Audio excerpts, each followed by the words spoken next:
A economia brasileira vai falir sob o controle do Lula, até porque a bolsa vai cair, o dólar vai subir, mas paciência. Isso foi dito depois do presidente eleito atravessar o Oceano Atlântico e ir para o Egito no jatinho de um amigo dele, jatinho de propriedade de um empresário que enriqueceu durante os governos petistas, mas é investigado por corrupção. Mas até aí, nenhuma novidade. É o tipo de pessoa que o Lula está acostumado a andar. Quais são as consequências para o mercado e para a economia brasileira dessa fala desastrosa do presidente eleito? Para você entender, confere aí o episódio de hoje. Atualiza aí! Fala galera, Tobi na área com mais um Atualiza aí no ar. Hoje vamos dar destaque aí às falas do Lula na COP27 e também falar um pouco sobre o jatinho, meio de transporte do amigo do Lula. Afinal, quem não tem um amigo com um jatinho que atravessa o oceano e pode dar uma carona? Será que tem algum interesse por trás disso daí? Vamos discutir no episódio de hoje. Lula, que chegando na COP27, a Conferência do Clima estava sendo muito aguardado lá e ele dá uma declaração que desagrada completamente o mercado, mostrando que parece que ele não aprendeu nada com os erros do passado. O governo petista, que mergulhou o Brasil numa das piores crises econômicas de sua história, governo Lula-Dilma, a crise começa no final do governo Lula e se agrava no governo Dilma, e ele fala qual o problema, né, da bolsa cair ou do dólar subir. Será que isso tem impacto na vida real dos brasileiros, na minha, na sua e principalmente dos mais pobres no Brasil? Bom, vamos colocar aí a manchete que eu separei para você no dia de hoje, que fala assim, ó: Ibovespa cai 2,58% e dólar sobe com expectativa sobre a PEC da transição. Pois é, o Lula mal foi eleito, né? Está em um processo de transição do governo Bolsonaro para o governo petista e ele está propondo uma PEC, uma proposta de emenda à Constituição que diz simplesmente o seguinte: eles querem estourar o teto de gastos em 200 ou quase 200 bilhões de reais, porque sem esse dinheiro não tem como Lula sustentar a grande massa de pobres desfavorecidos do Brasil, que são aquela população que em grande medida votam no PT, porque o PT se gaba de ser o partido ou o grupo político que mais sustenta a população carente do Brasil. Deixa eu falar uma coisa importante para você aqui. Essa história de programa social é importante porque quem tem fome tem pressa. Quem tem fome não está preocupado de onde vai vir o prato de comida ou o dinheiro para que ele compre esse prato de comida. E isso eu super entendo. O problema é que o povo brasileiro não está acostumado a entender a lógica de um programa social. Um programa social, ele não pode ser ad eterno, ele não pode ser para sempre e ele não pode ser comemorado em verso e prosa, como fazem os petistas, os eleitores do PT. Ah, o PT colocou quantas milhões de pessoas num programa social. Isso tem que ser uma questão emergencial. O sucesso de um programa social se mede pela quantidade de pessoas que deixaram de precisar dele e não pela quantidade de pessoas que entram. Agora eu quero fazer uma reflexão antes de ir para as letrinhas pequenas e tem mais uma manchete para mostrar para você aqui. Você realmente acha que há interesse desse governo que daqui a pouco vai começar em emancipar a população pobre do Brasil, de melhorar a economia do Brasil para que as pessoas não dependam mais de programas sociais? Se isso acontecer, eles vão perder o voto de cabresto, eles vão perder aquela pressão que eles fazem: olha, se não votar na gente,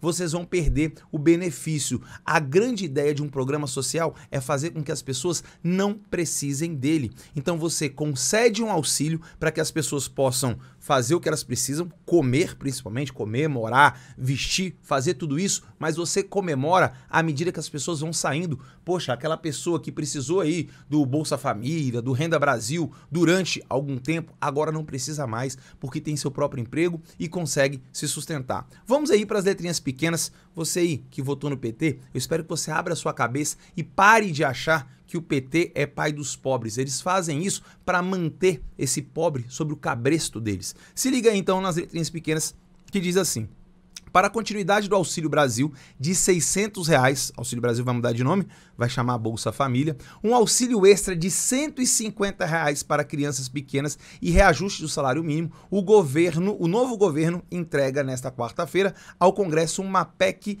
da transição, que libera cerca de 175 bilhões no orçamento de 2023, além do teto de gastos, ou seja, vai estourar o teto de gastos. O Brasil vai gastar mais do que arrecada. Já vou te explicar o que é teto de gastos. Segundo os analistas, o furo do teto de gastos leva à desvalorização do real e afugenta investidores. O mercado também segue à espera da definição da equipe econômica de Lula a partir do próximo ano. Então eu já vou mostrar um vídeo rapidinho aqui para vocês do Lula falando aí sobre o mercado, que ele não vai se incomodar de desagradar o mercado, mas quais são as consequências práticas? O Lula é aquele cara que foi no programa do Ratinho, falou que iria aumentar o salário mínimo. Aí o Ratinho perguntou: como, Lula? Ué, simples, aumentando. Ou seja, ele não sabe como fazer, ele não faz a menor ideia. O que ele sabe é: preciso de dinheiro, Congresso, me dê dinheiro porque eu preciso distribuir para mostrar que eu sou bonzinho. Vamos lá então. O que é teto de gastos? Teto de gastos é um limite que foi colocado em lei para que o governo não possa gastar mais do que ele arrecada. Imagina você aí na sua casa que ganha um salário mínimo, mas por acaso você tem aí um cartão de crédito com o valor de R$2.000. O salário mínimo é menos de R$2.000. Aí você chega na farmácia, no mercado, ou você compra alguma coisa e estoura o seu cartão de crédito, usa todo o limite, R$2.000. Só que você ganha um salário mínimo. Como é que você vai pagar esse cartão de crédito? É basicamente a mesma coisa. O governo está querendo gastar mais do que ele arrecada. Isso é irresponsabilidade fiscal. Para que isso não seja um crime de responsabilidade e ele já caia numa possibilidade de impeachment, ele precisa do quê? Ele precisa do apoio do Congresso Nacional. E como é que você acha que o Lula vai conquistar aí o apoio do Congresso Nacional de deputados para aprovar uma situação dessa? Bom, você sabe que o PT é extremamente experiente, né, em cooptar deputados, fazendo aí tudo aquilo que você já conhece, mensalão, petrolão e principalmente, olha o final aqui, o mercado está aguardando o Lula definir a sua equipe econômica. Sabe por que ele não definiu quase nada? Porque simplesmente ele vai ter que criar ministérios, criar cargos para entregar para os partidos que o ajudaram. Principalmente aqueles partidos que vão votar junto com o PT no Congresso Nacional. Então dar dinheiro público para pessoas que vão simplesmente estar em cabide de emprego. É por isso que isso ainda não foi decidido. Agora tem mais. A desvalorização da nossa moeda, assim como afugentar investidores, sabe quem é mais afetado aqui? O pobre. Por mais que você dê um auxílio de R$600 e mais R$150 por criança, se a inflação do Brasil aumenta, e a inflação vai aumentar porque a nossa economia está atrelada ao dólar, grande parte dos produtos que nós consumimos, eles são produzidos em dólar. Então, quando o dólar aumenta, tudo aumenta aqui dentro. Por mais que você compre em real, aumenta o combustível, aumenta o pão porque o trigo é comprado em dólar, aumenta tudo. Então, por mais que você esteja recebendo dinheiro, você vai ter que gastar muito mais, porque as coisas vão estar mais caras. Mas parece que o Lula, que foi presidente por 2 vezes, parece que ele simplesmente não entende isso. Olha só o que ele disse na COP27. Presta aí bastante atenção. Que não adianta ficar pensando só em responsabilidade fiscal, porque a gente tem que começar a pensar em responsabilidade social. Porque quando se criou o teto de gasto, o que é um teto de gasto num país? Olha, o que é? Se o teto de gasto fosse para discutir que a gente não vai pagar a quantidade de juros para o sistema financeiro que a gente paga todo ano, mas a gente fosse continuar mantendo as políticas sociais intactas, tudo bem. Mas não, quando você coloca uma coisa chamada teto de gasto, tudo que acontece é você tirar dinheiro da saúde, tirar dinheiro da educação, tirar dinheiro da ciência e tecnologia, tirar dinheiro da cultura, ou seja, você tenta desmontar tudo aquilo que faz parte do social. E você não mexe num centavo do sistema financeiro. Você não mexe num centavo daquele juro que os banqueiros têm que receber. Ah, mas se eu falar isso vai cair a bolsa, vai aumentar o dólar. Paciência, porque o dólar não aumenta e a bolsa não cai por conta das pessoas sérias, mas é por conta dos especuladores que vivem especulando todo santo dia.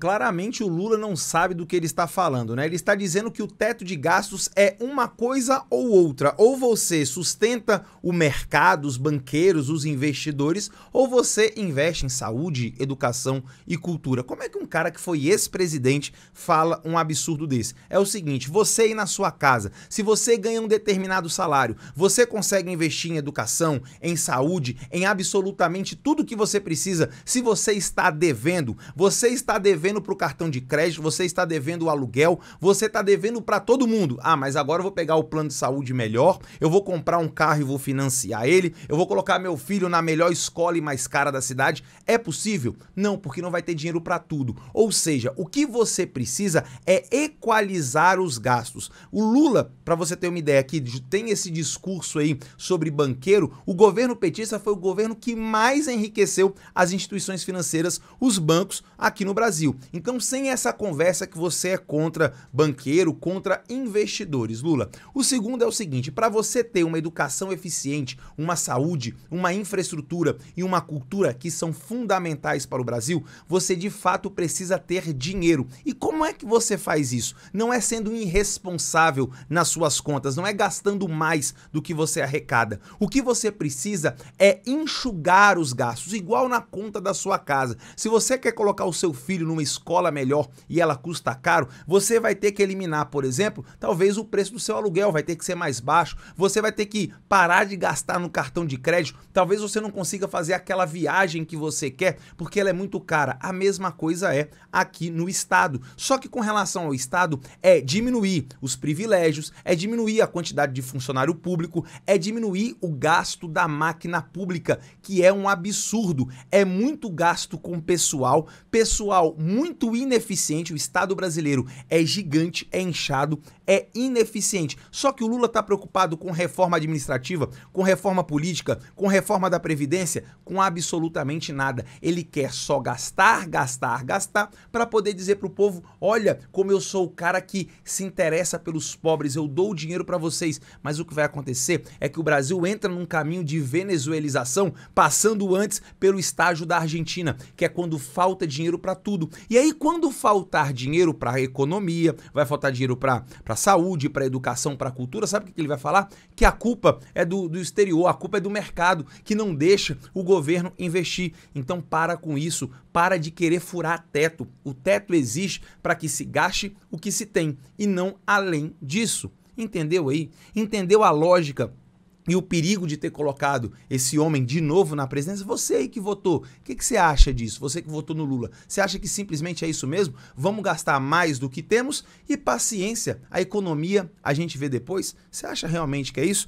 Agora, se liga aí, eu tava falando com vocês aí com relação aos empresários, ele falou aí mal do mercado, né? O mercado não é uma pessoa, o mercado não é uma instituição, o mercado são todos aqueles que investem, inclusive você que tá me assistindo, que compra papéis do Tesouro, que investe aí, que seja na poupança, investe em qualquer tipo de papel para ter alguma lucratividade. Isso é o mercado. Só que o mercado ele funciona de acordo com a expectativa, com a projeção de ganhos no futuro. É a mesma coisa de você emprestar dinheiro para um amigo que você sabe que é mal pagador. Você não faz isso, a não ser que a possibilidade de retorno, de lucro, seja muito grande. Agora olha só a situação do voo que o Lula fez lá para o Egito. Falando aí de empresários, parece que o Lula não gosta de empresários, né? Mas vamos lá, Jornal Extra diz assim, ó: eu tinha um amigo que vinha e tinha um avião, diz Lula, sobre o uso de jatinho na viagem ao Egito para a COP27. Olha que interessante, ele tinha um amigo que, coincidentemente, ele também estava indo para o Egito. Ele é dono de plano de saúde, ele é dono aí da Qualicorp, ou era dono da Qualicorp, e agora ele estava indo para o Egito assim meio que por acaso. Pô, ô Lula, tá sobrando um lugar aqui no meu avião, você não quer ir comigo? Eu te levo assim na brodagem, na camaradagem. Você não tem um amigo tão bom assim não? Vamos lá, letrinhas pequenas para você entender. O presidente Luiz Inácio Lula da Silva, PT, explicou nessa sexta-feira o uso do jatinho do empresário José Seripieri Filho, dono da operadora Q Saúde, para ir à COP27, no Egito. A viagem de Lula a bordo do jato do amigo e doador de sua campanha gerou polêmicas e críticas nas redes sociais entre opositores. Nos bastidores, alguns aliados de Lula também consideraram um erro o uso do avião particular. A grande questão é, por que o Lula pegou o avião de um amigo que supostamente, né, o cara tava indo talvez lá pro Egito, pegou só uma caroninha, quem nunca, né? Por que o Lula tem essa proximidade tão grande com esse empresário? Lembrando que a galera da esquerda adora falar mal de empresário. Empresário é tudo bicho malvadão que deveria aí, né, não existir em um país. Por que esse interesse? Detalhe, doador de campanha, hein? Doou muito dinheiro para a campanha petista. Vou pegar um exemplo do Boulos. O Boulos sempre fala aí da aproximação entre o empresariado e os políticos. Se for uma aproximação clara e sem interesses, eu acho super válido. Agora, o Boulos, que é um apoiador incondicional de qualquer coisa que o Lula fala, queria ver o Boulos se pronunciar. Ele nunca se pronuncia, né, nesses casos. Ele geralmente se esconde, não fala nada de uma questão como essa. Agora vamos lá, mais um parágrafo aqui para você. Primeiro, a explicação do Lula, né? Primeiro, fui convidado pelos governadores da Amazônia para ir na COP27 e os estados não podiam arcar com as minhas despesas. Segundo, fui convidado pelo presidente do Egito, que também me convidou e fiquei muito orgulhoso, mas também não pagava a minha despesa. E eu tinha um amigo que queria ir à COP e ele tinha um avião. Ah, que maravilha, um amigo. Vou fazer uma pergunta aqui, Lula. Por que você não pegou um avião de carreira? Aliás, olha que incoerência, uma incoerência pequena, né, dentro de todo esse mar da incoerência. Ele foi para a COP27, né, uma conferência que fala sobre mudanças climáticas, fala sobre poluição. O jatinho, que carregava apenas 12 pessoas, polui mais do que um avião de carreira que leva centenas de pessoas. Então, já é uma incoerência. Você está indo para uma conferência do clima com um meio de transporte que queima combustível fóssil, altamente poluente. Uma mini contradição aí nesse mar de contradições que é o governo petista, que é o Lula. Agora fica aqui a minha pergunta, por que você não foi no voo de carreira? Por que você não pegou um avião comum com passageiros? Aliás, você aí que viaja de avião pelo Brasil, há quanto tempo você não vê o Lula viajando em um avião de carreira? Isso mesmo antes das eleições, antes dele ser presidente eleito. Por que será que ele não viaja? Até porque eu acho que se ele viajasse, ele seria bastante hostilizado no aeroporto, dentro do avião. Ou seja, são pessoas que se escondem, se dizem do povo, mas que de povo não tem mais nada. Então é o seguinte, no mínimo é muito suspeito essa relação. O governo nem começou, mas já começou mal. Falando mal do mercado, lembrando que o mercado não é uma pessoa, não é uma instituição, é um conjunto de fatores que ajudam o país a receber dólar, a ter uma economia mais próspera, mas o Lula parece que não aprendeu nada, simplesmente está levando o Brasil para o buraco logo no início com uma PEC que vai destruir a economia brasileira e simplesmente mostrando as suas contradições, né? Amigos que são envolvidos ou que são supostamente envolvidos em questão de corrupção estão sendo ainda investigados. Se for inocente, tomara até que seja inocente mesmo, né? Mas pode ser culpado, já que ainda está em processo de investigação. Autoridades públicas deveriam se afastar de situações como essa, mas o Lula sempre se coloca nisso e nunca vê problema nenhum. Tá aí mais um governo Lula para começar e eu vou estar aqui como? Fazendo a cobertura de olho em tudo para contar para você. Então, se você gosta do canal, não esquece de deixar o seu like no vídeo e de clicar aqui, se inscrevendo no canal, é só clicar aqui na logo que está aparecendo e não esquece de ativar aí o sininho, dar o seu joinha e badala o sininho das notificações para você receber todos os episódios. Eu vou estar aqui de plantão para analisar tudo que acontece. Beijo do Toby e até o próximo vídeo.